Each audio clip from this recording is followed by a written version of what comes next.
ಸಿಂಗ್ ಅವರು ಒಂದು ಮಹಾನ್ ದೊಡ್ಡ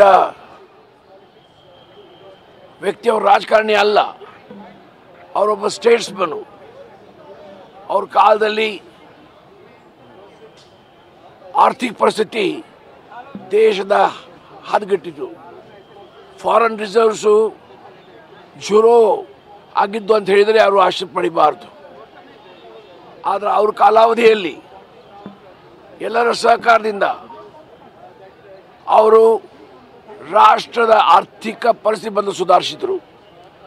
ಅದರಿಂದ ಉದ್ಯೋಗ ಸೃಷ್ಟಿ ಆಯಿತು, ಕೈಗಾರಿಕೆಗಳು ಬಂದು ವಿಶ್ವದಲ್ಲಿ ಭಾರತಕ್ಕೆ ಒಂದು ಅಗ್ರಗಣ್ಯ ಸ್ಥಾನ ಸಿಕ್ತು. ಹಾಗಾಗಿ ಅವ್ರ ನಿಧನದಿಂದ ಇಡೀ ರಾಷ್ಟ್ರಕ್ಕೆ ಒಂದು ದೊಡ್ಡ ಆಘಾತ ಆಗಿದೆ ಅಂತ ನಾನು ಭಾವಿಸ್ತೇನೆ. ಯಾಕಂದರೆ ಭಾಳ ಸಜ್ಜನ, ಪ್ರಾಮಾಣಿಕ, ಸರಳ ವ್ಯಕ್ತಿ. ದೇವರು ಅವರ ಆತ್ಮಕ್ಕೆ ಶಾಂತಿ ಕೊಡಲಿ, ಅವ್ರ ಕುಟುಂಬಕ್ಕೆ ಈ ದುಃಖವನ್ನು ಸಹಿಸುವ ಶಕ್ತಿ ಕೊಡಲಿ. ಮತ್ತು ಅವ್ರೇನು ಒಳ್ಳೆಯ ಕೆಲಸ ಮಾಡಿದ್ದಾರೆ ಅದು ಇವತ್ತು ಸರ್ಕಾರಗಳು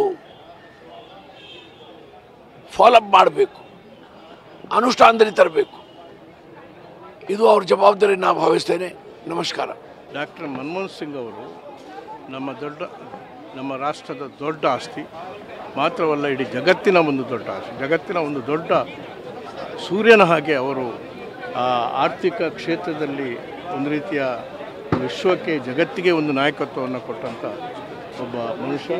ಅವರ ಸಂಬಂಧ ಈ ಕೂಡ ಶ್ರೀಲಂಕಾ ಇರ್ಬೋದು, ಅಥವಾ ಪಾಕಿಸ್ತಾನ, ಚೈನಾ, ಅಥವಾ ನಮ್ಮ ನೆರೆಕರೆಯ ರಾಷ್ಟ್ರಗಳ ಜೊತೆಯಲ್ಲಿ ಅತ್ಯಂತ ಅನ್ಯೋನ್ಯತೆಯಿಂದ ಇದ್ದರು. ಯಾವುದೇ ರೀತಿಯಾದಂಥ ಒಂದು ದೊಡ್ಡ ಒಂದು ಆಘಾತ ಇರಲಿಲ್ಲ, ಸಂಘರ್ಷ ಇರಲಿಲ್ಲ.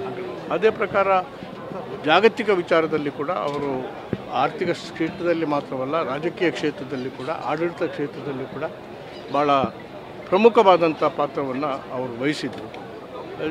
ರಾಷ್ಟ್ರದ GDP ಅವರ ಕಾಲದಲ್ಲಿ 10 ವರ್ಷಗಳ ಕಾಲ ಅದು 7.7% ಇತ್ತು. ಕೆಲವು ವರ್ಷದಲ್ಲಿ ಅದು 9%, 10% ಹೋದದ್ದು ಕೂಡ ಇತ್ತು. ಬಹುಶಃ ಇನ್ನೊಂದು 5 ವರ್ಷ ಅವರು ಪ್ರಧಾನಿಗಳಾಗಿ ಇದ್ದಿದ್ದರೆ ಬಹುಶಃ ನಮ್ಮ GDP ಇವನ್ 10%ಗೆ ಇರ್ತಿ, ಜಗತ್ತಿನಲ್ಲೇ 1-2ನೇ ಸ್ಥಾನದಲ್ಲಿ ರಾರಾಜಿಸ್ತಾ ಇತ್ತು. ಅಂಥ ಒಂದು ಶ್ರೇಷ್ಠ ರಾಜಕಾರಣಿ, ಮೇಧಾವಿ, ಸ್ಟೇಟ್ಸ್ಮನ್ ಅವರನ್ನು ಕಳ್ಕೊಂಡು ರಾಷ್ಟ್ರ ಬಹುಶಃ ಜಗತ್ತೇ ಬಡವಾಗಿದೆ ಅಂತ ಹೇಳಿದ್ರು.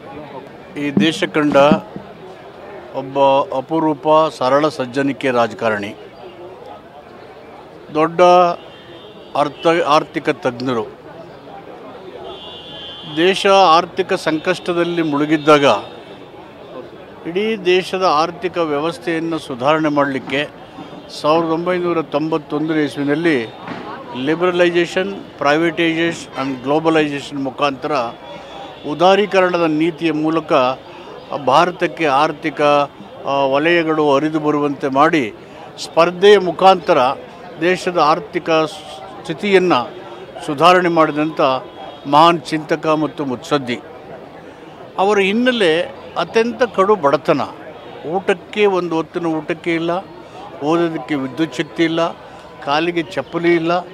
ಇಷ್ಟು ಸಂಕಷ್ಟದ ಬದುಕಿನಲ್ಲಿ ಆಳವಾದ ಅಧ್ಯಯನದ ಮೂಲಕ ತನ್ನ ವಿದ್ಯಾಶಕ್ತಿಯ ಎಲ್ಲ ಅನುಭವಗಳನ್ನು ದೇಶವನ್ನು ಕಟ್ಟಲಿಕ್ಕೆ, ದೇಶದ ಸಮಸ್ಯೆಗಳನ್ನು ನಿವಾರಣೆ ಮಾಡಲಿಕ್ಕೆ, ರಾಜ್ಯಾಂಗದ ಆಶಯಗಳನ್ನು ಜಾರಿ ಮಾಡಲಿಕ್ಕೆ, ರಾಜ್ಯಾಂಗದ ನಿರ್ದೇಶನ ತತ್ವಗಳನ್ನು ಚಾಚೂ ತಪ್ಪದೆ ಅವರು ಜಾರಿ ಮಾಡಿ ಇಡೀ ದೇಶವನ್ನು ಹೇಗೆ ಸಮೃದ್ಧ ಭಾರತವಾಗಿ ಕಟ್ಟಬೇಕು ಅಂತಕ್ಕಂಥ ಸಂವಿಧಾನದ ಆಶಯ ಇತ್ತು, ಬಾಬಾ ಸಾಹೇಬ್ ಅಂಬೇಡ್ಕರ್ ಆಸೆ ಇತ್ತು, ಸ್ವಾತಂತ್ರ್ಯದ ಉದ್ದೇಶಗಳಿದ್ದು, ಅವೆಲ್ಲವನ್ನು ನಿಜ ರೂಪದಲ್ಲಿ ಅರ್ಥಾತ್ ಒಬ್ಬ ಪ್ರಧಾನಮಂತ್ರಿಯಾಗಿ ಅವರು ಜಾರಿಗೊಳಿಸಿದ್ದಾರೆ.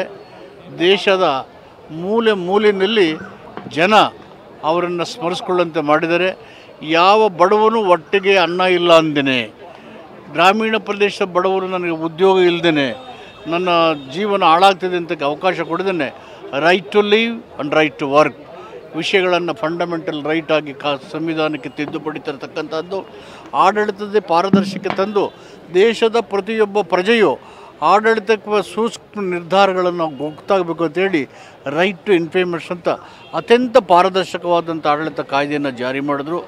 ಮತ್ತು ಬಡ ಮಕ್ಕಳು ಪ್ರತಿಷ್ಠಿತ ಶಾಲೆಗಳಲ್ಲಿ ಓದಬೇಕು ಅಂತ ಹೇಳಿ ಉಚಿತ ಮತ್ತು ಕಡ್ಡಾಯ ಶಿಕ್ಷಣವನ್ನು ಮೂಲಭೂತ ಹಕ್ಕನ್ನಾಗಿ ಮಾಡೋದ್ರ ಮುಖಾಂತರ ರೈಟ್ ಟು ಎಜುಕೇಷನ್ ಕಾಯ್ದೆಯನ್ನು ತಂದರು. ಇವೆಲ್ಲವನ್ನು ನೋಡಿದಾಗ ಈ ಭಾರತದ ಪ್ರಜಾಪ್ರಭುತ್ವದ ವ್ಯವಸ್ಥೆಯಲ್ಲಿ ಸಂವಿಧಾನದಲ್ಲಿ ಅಚಲವಾದಂಥ ನಂಬಿಕೆ, ವಿಶ್ವಾಸ, ಬದ್ಧತೆಯನ್ನು ಇಟ್ಟು ದೇಶವನ್ನು ಪ್ರಗತಿ ಪಥದಲ್ಲಿ ಮುನ್ನಡೆಯುವಂತೆ ಮಾಡಿದಂಥ ಮಹಾನ್ ಚಿಂತಕ, ಒಬ್ಬ ಸಾಧಕ, ಸಂತಕನಂತೆ ಬದುಕಿ ರಾಷ್ಟ್ರವೇ ಸ್ಮರಿಸ್ಕೊಳ್ತಕ್ಕಂಥ ಕಾರ್ಯವನ್ನು ಎಸಗಿದರೆ ಅವರೊಬ್ಬ ಮಹಾನ್ ಭಾರತ ಮಾತೆ ತನ್ನ ಒಬ್ಬ ಶ್ರೇಷ್ಠ ಪುತ್ರನನ್ನು